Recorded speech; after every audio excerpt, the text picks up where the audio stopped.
In today's video, I'm going to make a cinch out of this. Check out this canvas that we can make a cinch on. And right after I show you more of a close-up, I'm going to give you all the details about it and how it's actually going to be for a good cause.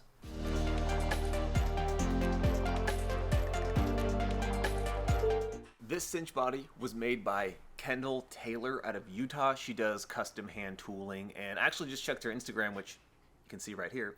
And she's not even taking custom orders anymore, so this makes it extra special because we couldn't even replicate this right now if we wanted to. So it's for sure going to be the most beautiful cinch we've ever made, and actually probably the most expensive cinch we've ever made because just this piece right here cost $500.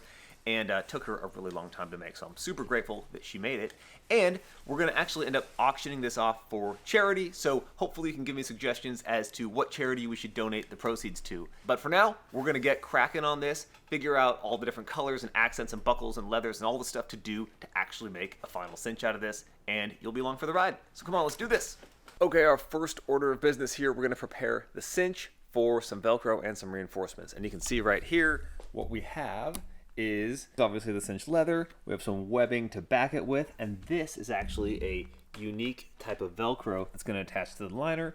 Then we're going to put this piece of webbing around the D-rings and place that right in there. So let's get right to it.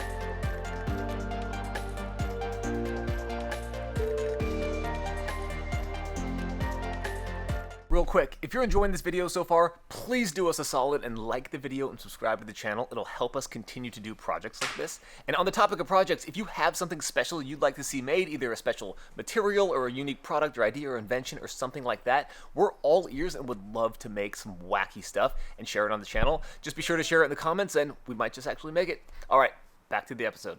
So the first stylistic decision we have here is thread color. Typically we're using black thread on most things that we do, but with this cinch, I think that we should do something a little bit different. And what I got right here is our cream colored thread. I think this is gonna look absolutely beautiful on that. Take a look there. Okay, so now it's time to sew, which is the nerve-wracking part because I don't do this all the time, and if I mess this up, I've ruined the whole thing. So fingers crossed that I don't screw this up, and let's see how it goes.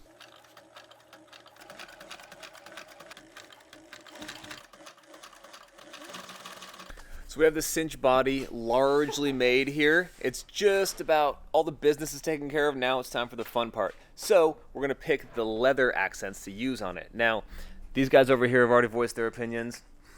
I think we're gonna go with this lighter leather right here.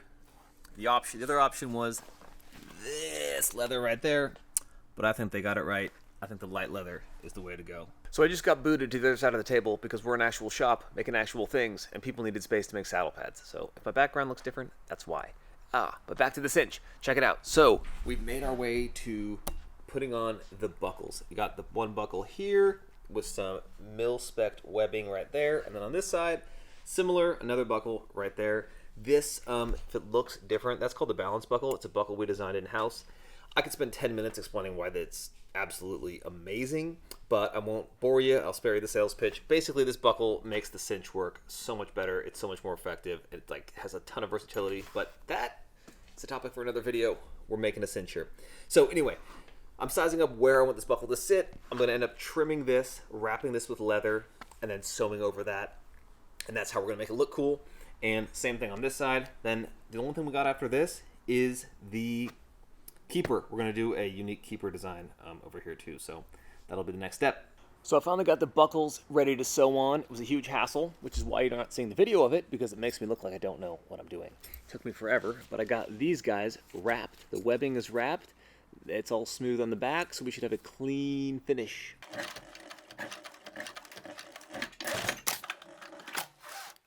And the next step, we are going to be branding the logo onto the cinch using a good old-fashioned branding iron, as you can see right here. And this actually is very difficult. It takes a bunch of practice, which I don't have. So it took me a bunch where I messed them all up, and I'm gonna try just one more, and hopefully I can actually get it right this time. The logo has been successfully branded. Time to sew it.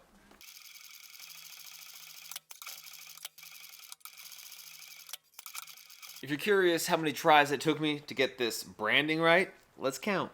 1, 2, nothing, 3, 4, 5 almost, but not quite, 6. 6 tries, because branding is hard when you're using really soft leather. So we're gonna mount it onto the cinch right here, but first I need to cut it, and we're gonna use like the quintessential saddle maker's knife. I don't know if you've ever seen one of these, but basically feels like if you make saddles or do anything with horse products and leather, you have to own one of these to be considered legit.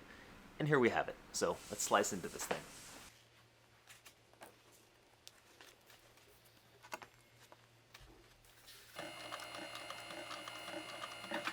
In the process of getting this keeper on here, I'm trying something new. So instead of sewing it like I did right here, I'm gonna actually run a rivet into this side, which is something new. We haven't tried it before, so we'll see if it actually works. But as you can see, this is focusing. I got a hole right here and a hole right here, and we're gonna rivet this together. Let's see how it works. There it is right there. Seems to have gone smoothly. All right, the cinch is finally done. I'm stoked. This actually took multiple days because there was so much just thinking and processing, trying to figure out all the right colors, the shapes, the designs to make it look cool. So I hope you like it. We decided to put it on a white fleece liner, but that can be changed just like any of our cinches. All you have to do is peel off the back liner. You can put on felt or limestone neoprene or even black fleece. And we're listing this for auction the same time this video drops. So if you look in the description of the video, you'll see a link to the auction. Keep in mind, every single dollar of the auction goes to charity, and we're counting on you to actually tell us what charity to give to. So leave a comment, tell us what charity you think will be most worthy, most valuable for these funds, and we will consider them and pick the one that we think fits the best. And one more thing, if you have suggestions like a certain product you want to see, certain material types you want to see, we'll make anything as long as it's horse related. So if you have like a wacky idea or invention that you want to see made in the real world, we'll make a video on it. So drop us a comment, let us know, and thank you for watching, and we'll see you soon.